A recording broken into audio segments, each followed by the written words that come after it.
Muscatine, and welcome to 2023. It's our first episode of the Muscatine Today Show, and it's going to be awesome. And I'm going to put it all on my guests, because you got the B team host here today, so they're going to carry the show.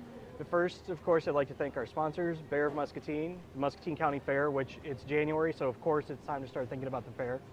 Unity Point, Trinity Muscatine, Becky Insurance, Toyota of Muscatine, Rivo Plumbing and Heating, Autumn and Scott over at Impact Fitness and Nutrition, Lutheran Living Senior Campus, Harper's Cycling and Fitness, Bear of Muscatine, the Walk to End Alzheimer's, and of course, Hy-Vee.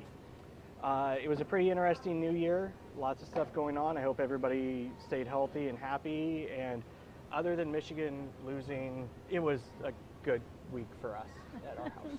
So I think the Iowa Hawkeye fans in the house were happy. I think they had a good day.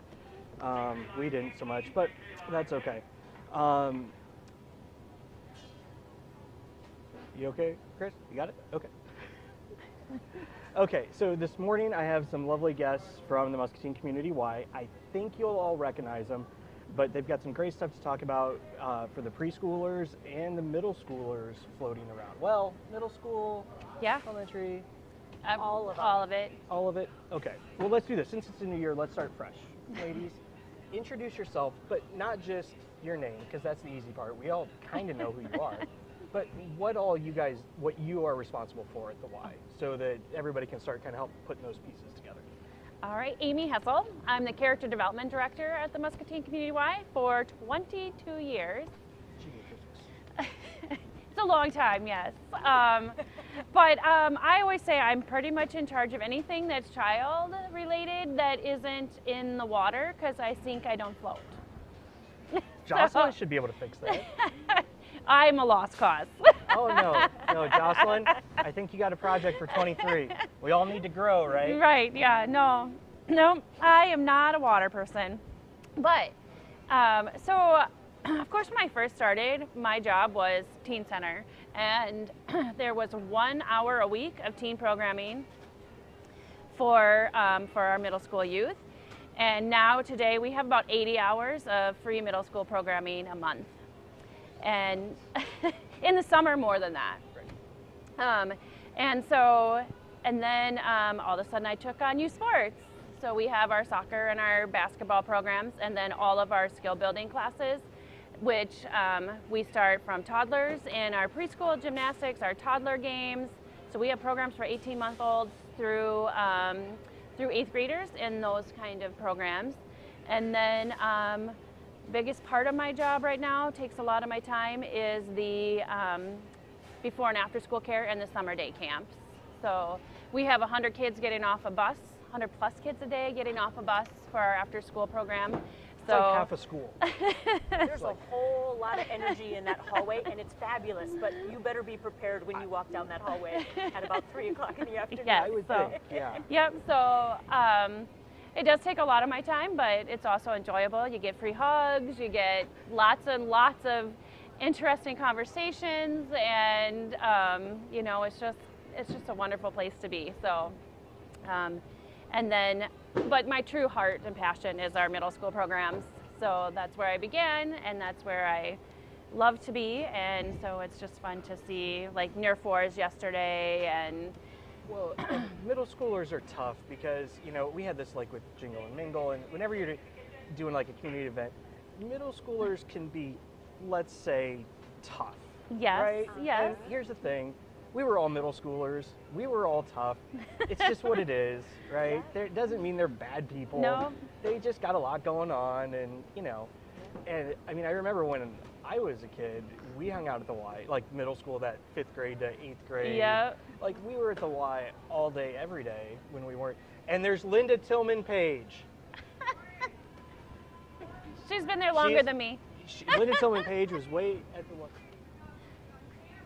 Linda Tillman Page, we are live right now. Same to you. Okay, Linda Tillman Page is one of my favorite people of all time, I gotta tell you. Back when, we're gonna go even back further, well, not quite as far as I was talking about in middle school, but shortly after that, I taught swim lessons and was a lifeguard at the Y with Linda Tillman Page. And holy cow, if you're 16 and you know Linda Tillman Page, your world is gonna expand. You know, like there's some perspectives, great, nothing bad, nothing anything, but holy cow, you learn how to articulate yourself really quickly. And it was such a blast. And I'll say this, you know, I grew up at the Y. My mom worked there when that building opened, right? Okay. And so I started volunteering there when I was 14, and then started working there when I was like just shy of 16.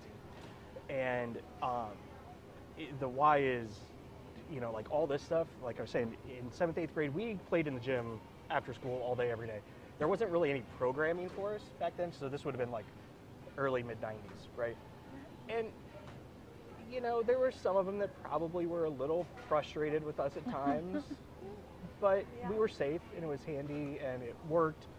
And, but now, like all the stuff you guys do, it just reinforces everything that the Y is. Yeah. And like, you know, it takes what we had and just like magnifies the holy cow out of it. I mean, there's still that level of that playing in the gym that, you know, they don't, you know, the other part about that, even if you just go to the gym, right, and you're playing in the gym, you're exposed to my staff who are, whether it's my staff in the teen center or the Y staff, you're exposed to the same reasons why we're all there, right? We're going to go into the gym and say, hey, dude, what are you doing? Come on. Like, you know, and, you know, just instilling that behavior and those skills and tools that we need and stuff. And so whether you come and you do any of these or whether you just go to the gym, you're going to be exposed to them in some way. And so, you know, it is really, when I hear stories of like people talk about like, oh, when I was a kid and stuff, you know, and I'm like, you know, that is why I keep doing my job, right? Like it's 22 years is a long time anywhere. And so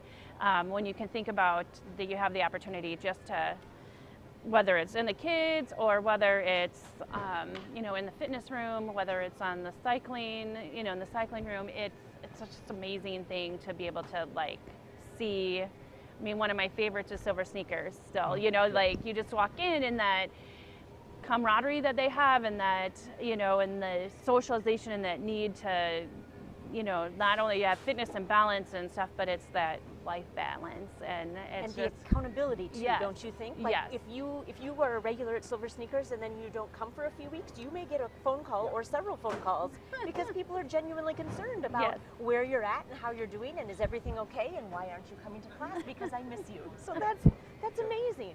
Yeah. So that was a great segue. Nicole, your turn. What all do you get to handle out at the Y? So I've only been there 12 years, which is nothing compared to Amy's 22. I do, my title is marketing and development, but it's one of those, you know, at the Y we wear so many different hats and dip our toes and feet into all sorts of different things to help out. So my job started as primarily fundraising and annual campaign, which by the way is just around the corner, and then a whole bunch of marketing things. So like the program guide that we put together and making sure that all of Amy's programs and Jocelyn's pool stuff and everything else, making sure that all that gets communicated to the public and that everybody knows what's going on and at least some of what we have to offer, because there's a lot that goes on in between our walls and outside of our walls within the community. And even on a show like this, I never feel like there's quite enough time, right? Like we could just keep going. And we don't have an official end time, folks. I mean, we just go, and yet she still doesn't have enough time. I'm not sure how to take that. I know my limits. There's a point where people don't want to listen to me anymore. Well, you're right, though, and that's, you know, the one thing that has always, you know, even going back to when the Y, when that building first started, it was the YMCA, the YWCA, and the Community Y. Like it was, and there were two sets of programs, and I mean those programs still all live on, you know, in the new Y. But there's always something going on, like you know, and we always talk about like the two hallways, right? And you know, there's always something going on in each hallway, like and now there's a hallway and then a loop and an extra gym and an extra. You know, so if you ever need something to do, if you're bored in this town, I mean, a membership's what for a regular adult's like what, $30, $32? Yeah, I mean, which is ridiculous for all the stuff you can do. So and a youth is only $12, by the way. $12 a month will get you a youth or teen membership. That's like a trip to McDonald's. Right. So, and you get these two, so, and a lot more. So, thinking about the middle schoolers and what all, so I don't know if everybody realizes this, but like right when you walk in the Y, there's a teen center just right there, right inside the door. Like, and I mean, I remember our old one was right inside the door. It had a ping pong table, and that was about it, right? This thing's awesome. I was in there with Wyatt, and I mean, I've been in there a handful of times. I was really never paying attention, honestly. But I was in there with Wyatt and some of his 5th grade buddy, friend, hellions is basically what they are. And there's so much to do in there. Holy cow. Yeah. Like, and is that where, like, does that act as like the kind of the center of a lot of stuff? So that's kind of where our meeting place is. So like yesterday, so it's easy, right? Like if you are coming in on a no school day to come to Nerf Wars or any of the other activities, it's kind of like that little hub where you can just, where the staff kind of gather everybody. And we have intentionally put the Teen Center in a place before you have to check in so that it is a place where members and non-member youth to come and to hang out and to be in a safe place, right? So you do not have to be a member to come use the Teen Center at the Y. I didn't know we that.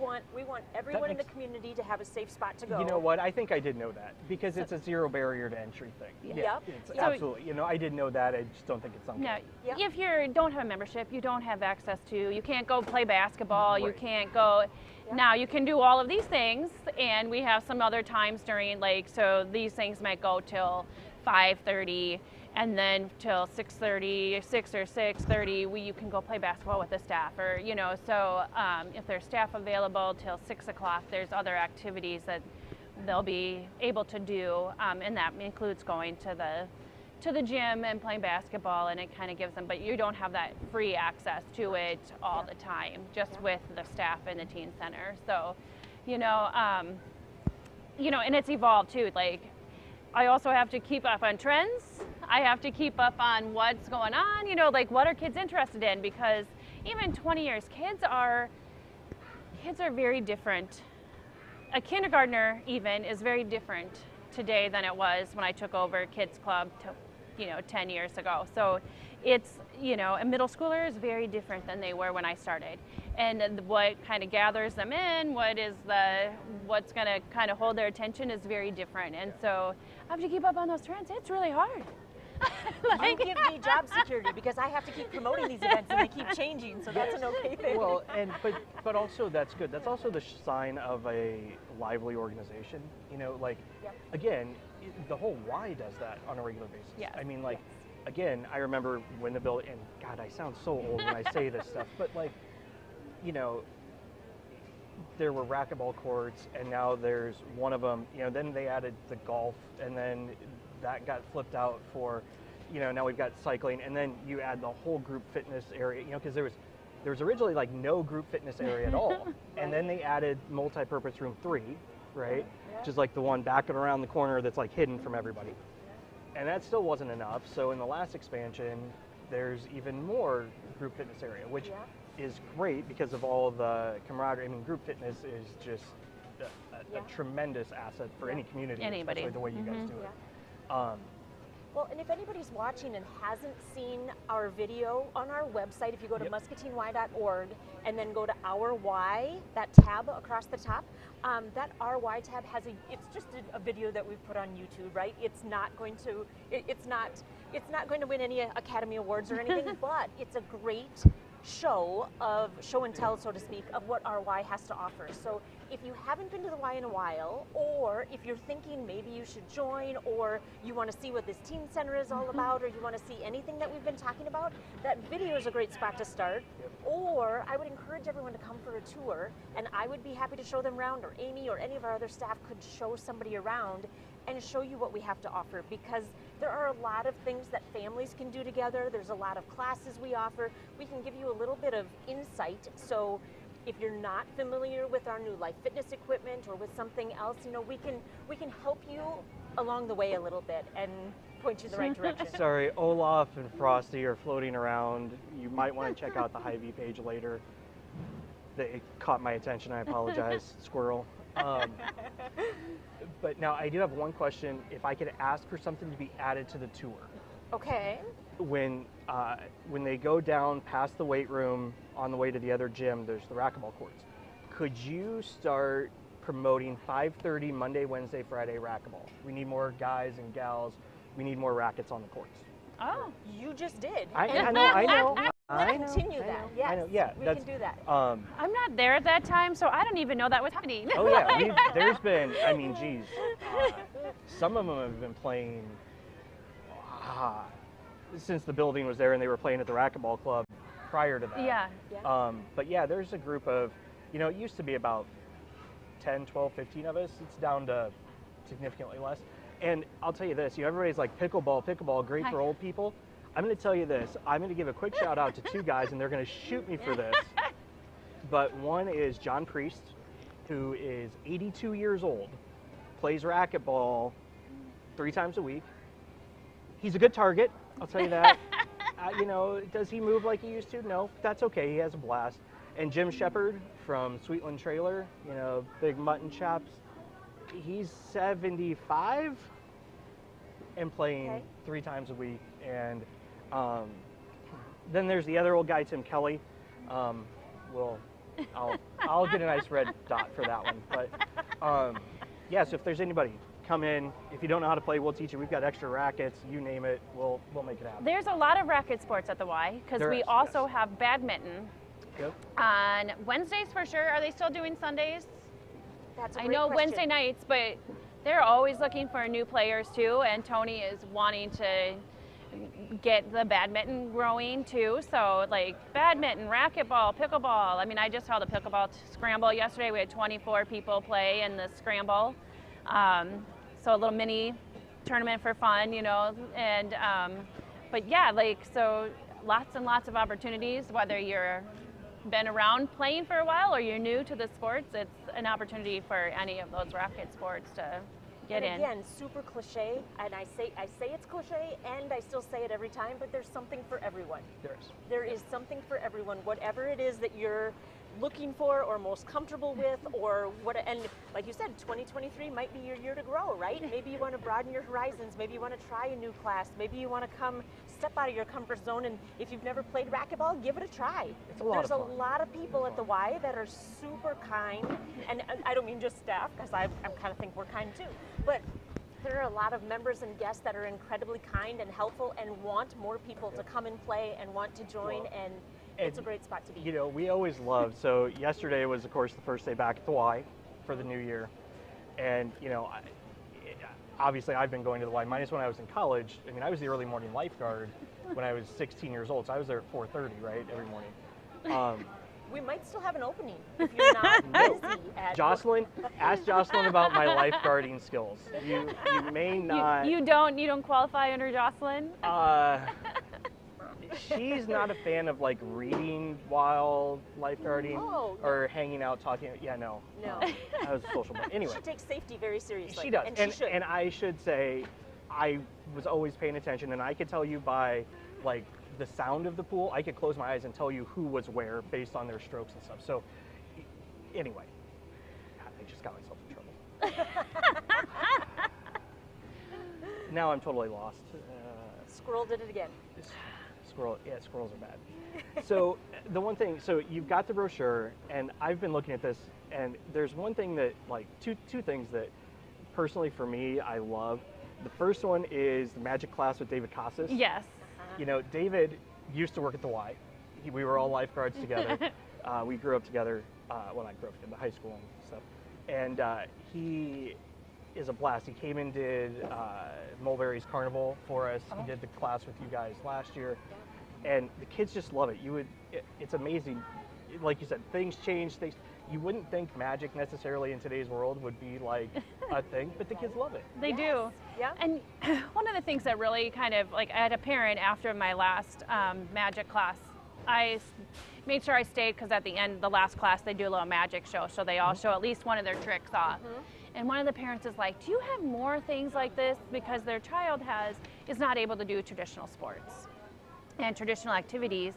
And so looking for more stuff like the magic class, and I was like, it doesn't even always think it. I'm like, I have to think about this and put more things like that in, I don't think the child's quite old enough for the drone class, but but trying to find other ways to get kids involved in activities that that aren't our traditional sports is something that. But it was like, she's like, we just loved this, and the child loved it, and so it was great to be able to see, and then to be able to offer it again now.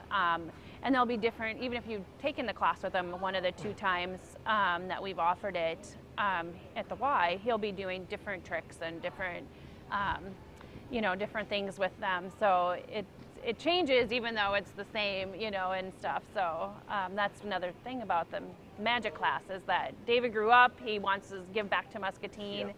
and he's doing, great stuff all over the world, honestly. Yep. So it's great that he can still find time to give to Muscatine and to the kids at Muscatine.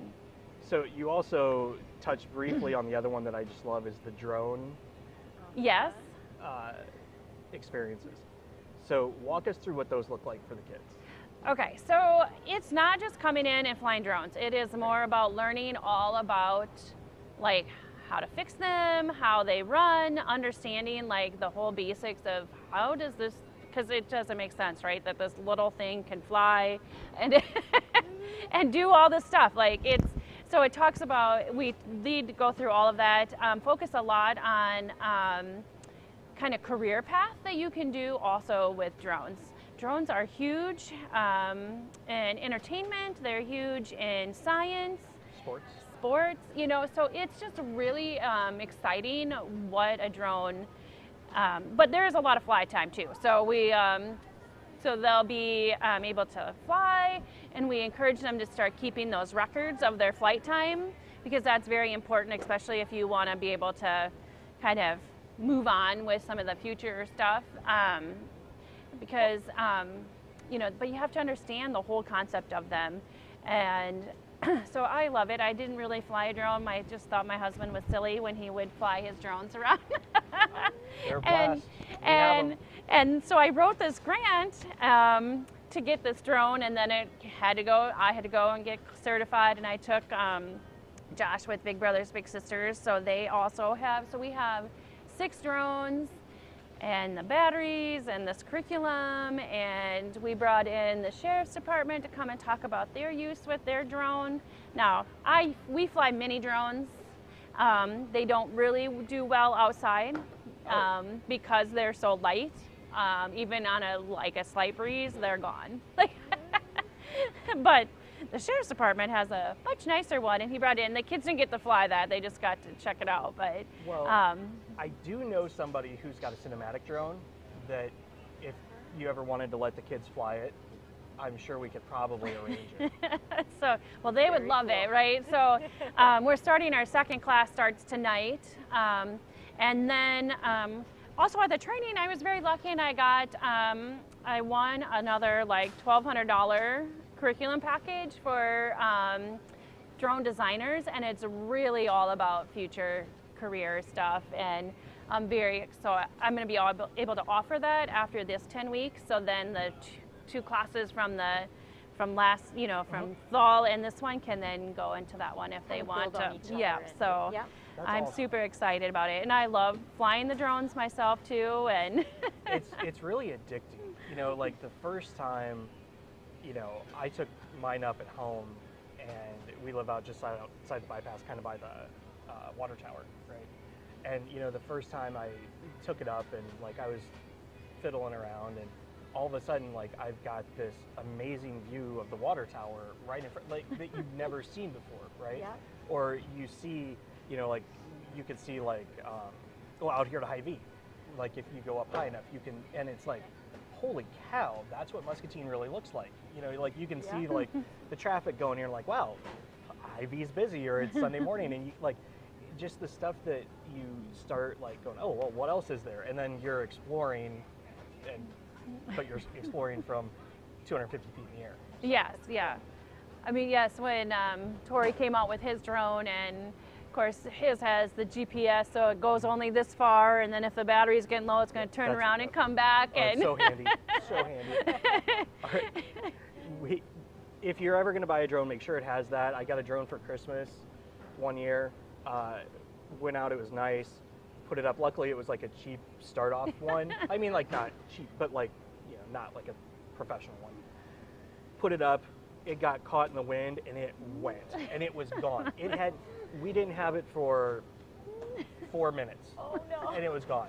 And so that was my first drone experience. So yes, staying inside, mini drones, great place to start. Yes. But our new one, yes, it automatically comes home if it loses its signal, whatever, and that comes in way more handy than you would think. Yeah, it's a lot of fun. So yeah, so the drone class, if your kids are interested in art, we got it. If they're interested in STEM projects or science, we got those. A lot of those are challenges that, like our science battles will be the toothpicks and marshmallow building. We are making some mazes for marbles, catapults, things like that, a lot of physical things that they can actually see happening and building in front of them. One of the things that they absolutely love in science battles and all of our programming, from the kids club to the teen center, is the Kiva planks. And they're just wooden planks, and you build out of them, but they are all the same Lincoln size. logs? Yeah, well, kind of, but Borderline. it is very interesting to see I them. know. They'll You're go. aging yourself again, but that's I okay. know. But yeah, these planks, I mean, they're like, I think they're like I'm ancient. expanded dominoes kind What of are they things. Kiva, K-E-V-A-E, Kiva. Oh, sorry. Oh. And so, Oh, but gotcha. Yeah. so they get challenges to build structures out of them and anything like that. But all of the age groups love them. And Kids Club, one of their favorite things is we have these old 20-ounce cups from McDonald's, like the old like wax ones, you know, with the wax. I don't know, we just found them in the closet. We had this huge case of them, and we start building with them. The kids just start to build with them, and you'll walk in, Amy, come here. And they'll show me the house that they just built. And like all these kids are working together, and they've built like, here's my bedroom, here's the kitchen. Or they'll stack the towers as high as they can, then they have to have staff to help them. You should market that as like real life Roblox. So There you go. yeah, so it's just amazing, like what, like even Kiva, the stacking cups, like whatever it is, like when they can hands-on see this stuff happening, it's amazing to like see in all of the age groups. So That's awesome. Do you have anything else? I mean, that's a lot. it is. There is a lot. Do you have anything else going on that you can think of? So if we can plug Big Brothers Big Sisters real quickly, if you'll allow it. Well, I would, except for Oh. somebody with the last name Phillips may have been parked in my parking spot downtown in front of my office the last time I went down there. Just saying. No, I suppose, yeah. So Big Brothers Big Sisters still has several littles on their waiting list, and I quizzed the last time I was on this show. I didn't know the number, and I did call Lindsay yesterday, and she said, please let everyone know that it's more than 50. Holy So cow. more than 50 littles are waiting to be matched with a big. And Lindsay did also share that they have a possible grant that they would like to get to keep their funding going and keep the program growing and all of these things. And in order to secure that grant, they have to fully enroll at least 5 bigs in the month of January.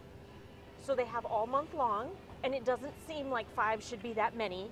However, it is, I think I've mentioned before, and Lindsay is, she's the expert, but it's a bit of a process. Yep. Because they want to make sure that the big and little are matched Yep. and are compatible, so that they'll have a relationship and be able to talk and be able to hang out and have something in common, right? So it is that if you decide to be a big, you would be interviewed. They would ask you about your likes and your interests and what you don't want to do. If you say, I will do any sport except I dislike baseball and I would never pick up a glove in my life, Right. and then you will not get matched with the little leaguer who wants Right. to play all-star Right. baseball and be, Yep, you know, makes sense. the next the next famous guy on the field. So there's a little bit of work that goes into it, but they need 5 for the month of January, which again, I feel like that's very attainable. If anybody says, I really wish I could give back to Muscatine, or I really wish I could, I mean, Lindsay will be the first one to tell you that it's incredibly rewarding for the big. So even if you only want to do it because you're looking to feel a little bit better about giving back or about doing something for someone. There's a lot of joy that comes from giving a gift at Christmas time, or from paying it forward, or from Spending some time with the youngsters. spending some time with, and some of those, we talked earlier, right, at the beginning of the show, like some of those middle schoolers are troubled. Some of those elementary students are troubled. Some of them are fantastic and just need a little direction. There's so many different people in this world, and so many different kids in this world, and we all need something different, but there's something out there for all of us that can point us in the right direction, and it's never too late, right? Absolutely. Wow, that is a lot. Do you guys like ever go home, or do you just like live there, 24/7? I think Amy lives there more than I do. Although I will say I don't ever see you guys when I'm there, so. So it was a funny story. So the other day I was walking in, and one of You're there at 5:30 in the the morning. regulars that plays pickleball, she's like, "Oh, did you see that sunrise this morning?" And I looked at her. I don't see sunrises on purpose. Like, I will say that's one thing. If I had one complaint about the new gym and all that stuff that was added, we lost our sunrises. Because at the racquetball court, when you sit in between the two of them, there used to be the exit door, the emergency Yes. exit door right there. Yes. So we would get to watch the sun come up every Monday, Wednesday, and Friday. Yep. And now we get to watch people running laps. Now you have That's to right. step outside or go to the hallway. You got to walk down to the hallway You to gotta be able walk to see down it. the hallway to see it, it's- yep. Yeah, but I can we don't want to imagine, yeah. exercise. We want to play racquetball. Right, right. Well, guys, thank you very much Thanks for for stopping having by. us. It's been a blast as always. Muscatine, go to the Y, become a big brother, big sister. Just take a step out of your comfort zone and do something new. So, thank you again for watching, and we will see you tomorrow.